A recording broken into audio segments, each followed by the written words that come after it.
Recording by Abai in November 2016. Secresy, or The Ruin on the Rock, by Eliza Fenwick. Volume 1, Letter 10, from Caroline Ashburn to Sibella Valmont.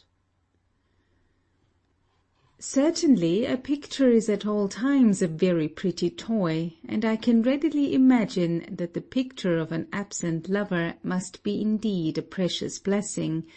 But you will forgive me, Sibella, if I honestly confess that I have 100 times, since the receipt of your letter, wished Clement had not been so willing, or his artist not so ready. Oh, that Mr. Valmont had withheld the picture but 1 hour longer! Then would the womanish curiosity of Caroline Ashburn have been gratified.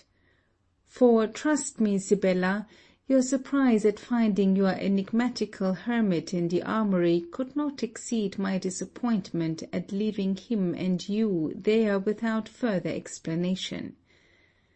I have imagined and imagined, returned to the subject, and quitted it again, more wearied than before. And, though I did, after a time, discover that I never should, by the mere aid of suppositions, find of what materials your hermit is composed, yet I have persisted in comparing accidents, and combining circumstances, perhaps totally remote from each other, with the vain hope of tracing him. Knowing how much your uncle worships mystery, I sometimes think it may be one of his stratagems. Sometimes that— Pshaw! The folly of conjecture grows with me. Pardon me, Sibella, you are above these things. Uniform in rectitude, you steadily pursue the path before you, nor mislead yourself to follow the swervings of others. In compassion, however, to the longings of your friend, hasten to communicate the remainder of this your adventure. Our poor Indian is dead. She survived her reception at Barlow Hall only about 10 days, and, during the visits I made her, I never found her capable of sustaining any conversation with me. From her, as she was long a resident in the family, I hoped and expected to have been informed by what means my father amassed his fortune, for the suspicions which I find generally attached to East Indian riches sit heavily on my mind. I do not love to encourage suspicion, for it is cowardly, nor can I indeed fairly give my opinions the name of suspicions, for I am persuaded that in whatever clime or country it be found, the mind that grasps at such inordinate wealth must be vicious, and that there can be but little to choose among the degrees of vice wherewith it is obtained. Yet, being convinced as to that point, I still wish to know the employments of my father's life, for it is possible there may be some retribution to make to individuals. A voyage to India for such a purpose, Sibella, would be but as a pleasant summer day's excursion. Your letter has been sent after me to Bath, for Barlow Hall no longer retains her circle of gay visitors. The Alson family have gone, I forget where, and taken the Winderhams with them, while we, together with Sir Thomas, Lady Barlow, and Colonel Ridson, arrived at Bath last week. The season is crowded, and my mother and the Nabob think themselves fortunate in having been able to secure one large and commodious house for the reception of both families. This arrangement Lady Barlow and Mrs. Ashburn profess to find very pleasing. They declare a violent friendship for each other, and use it as a cloak for the working of their secret malignities. My mother is the object of Lady Barlow's envy, for the Nabob's fears have made him covetous. He hoards his diamonds in their cases, and Lady Barlow's glitter is outglared by the happier uncontrolled Mrs. Ashburn.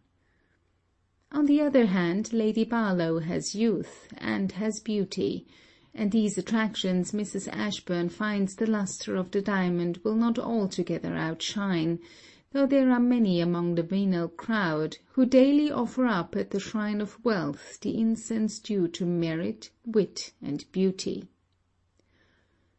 Sir Thomas, I believe, considers himself as bound to play both his own part and his nephew's, and to overwhelm us with the attention and kindnesses his ungracious Arthur withheld.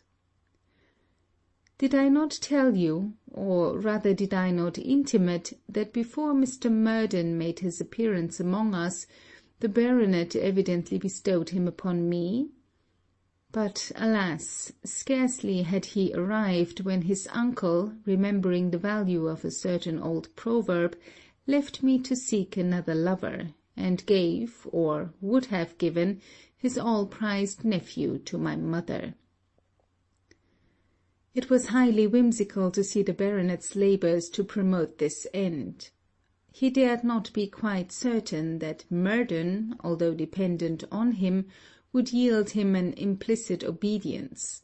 And yet, according to his understanding, the scheme had so many and such important recommendations that they were not to be hastily rejected.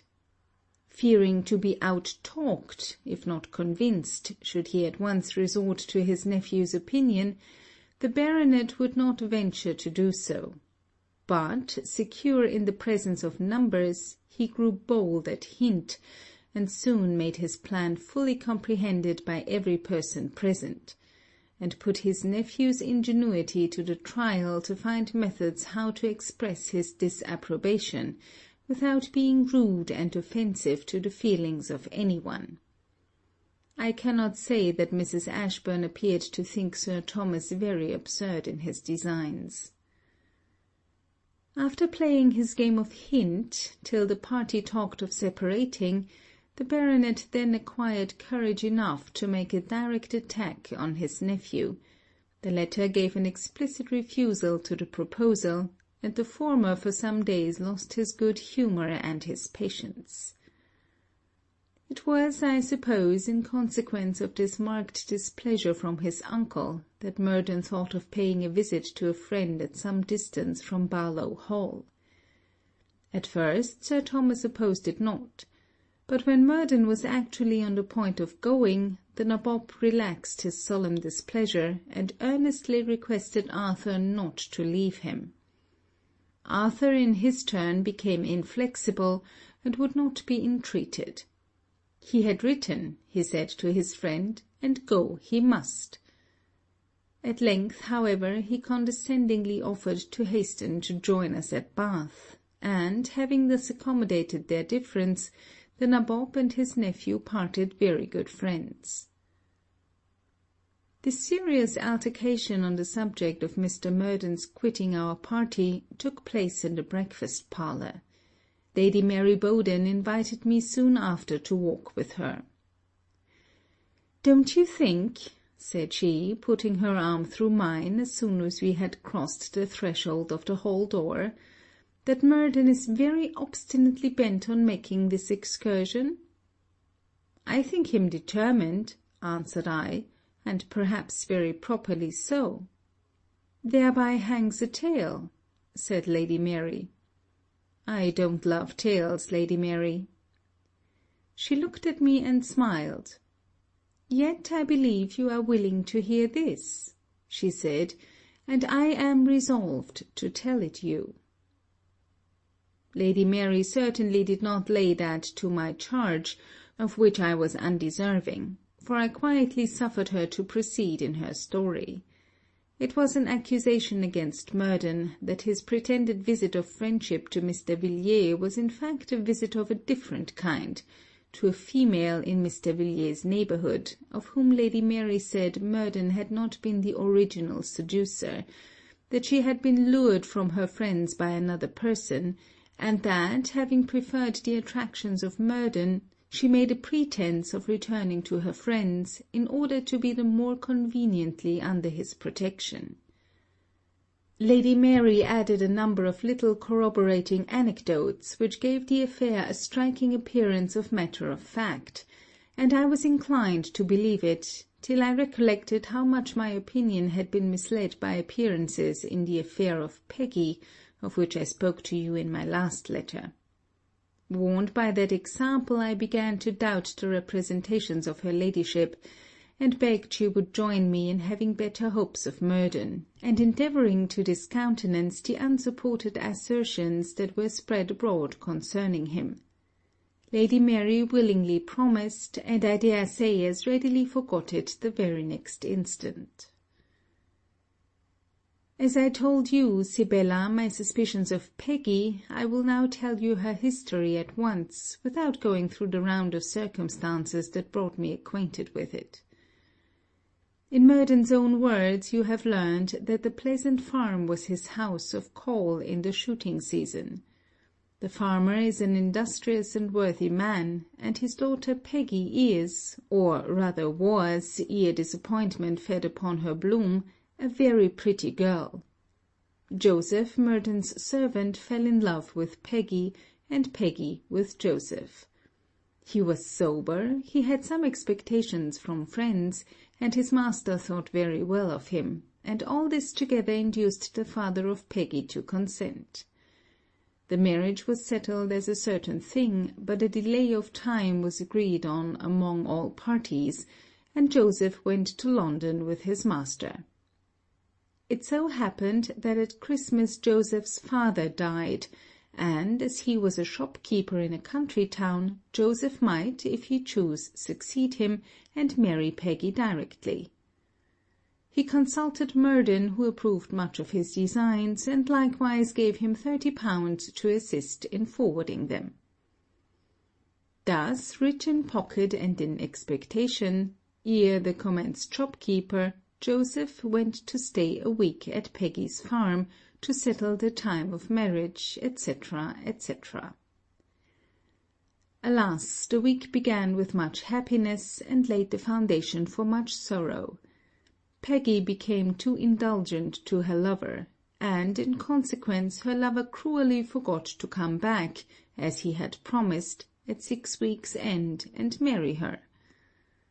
Peggy's father had a strong sense of honest pride. He disdained to solicit an ungenerous man. On the contrary, he exhorted Peggy to forget him, be industrious, and hereafter irreproachable.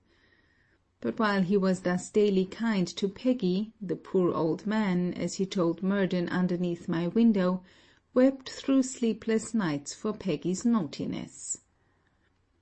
Murden knew nothing of these transactions. He had not called at the farmhouse since he had arrived at Barlow Hall, when we met Peggy in the narrow lane. I can now well account for her blushes and his surprise. He, struck with her appearance and her manner, left us to fish, and went to inform himself at the farm why Peggy was still in that part of the world. The father was absent, but the mother told him the whole story, and he promised to do all that lay within his power to restore the peace of the family.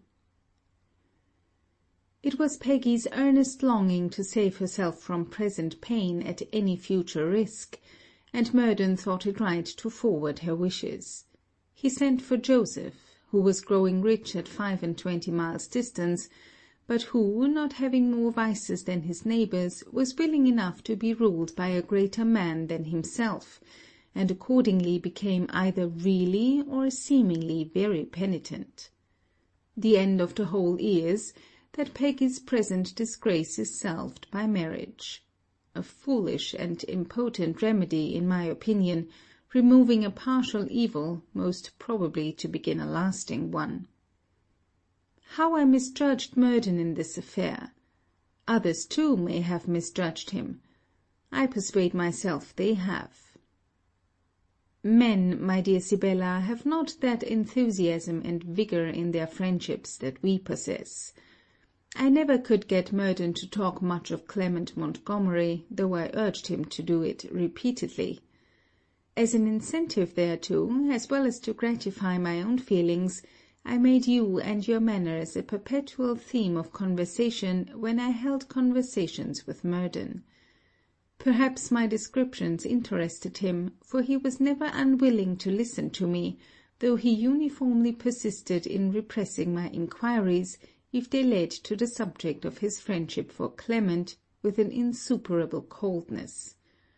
Too vain, possibly, to praise the perfections of another, yet too honest to deny their existence. Inconsistent being!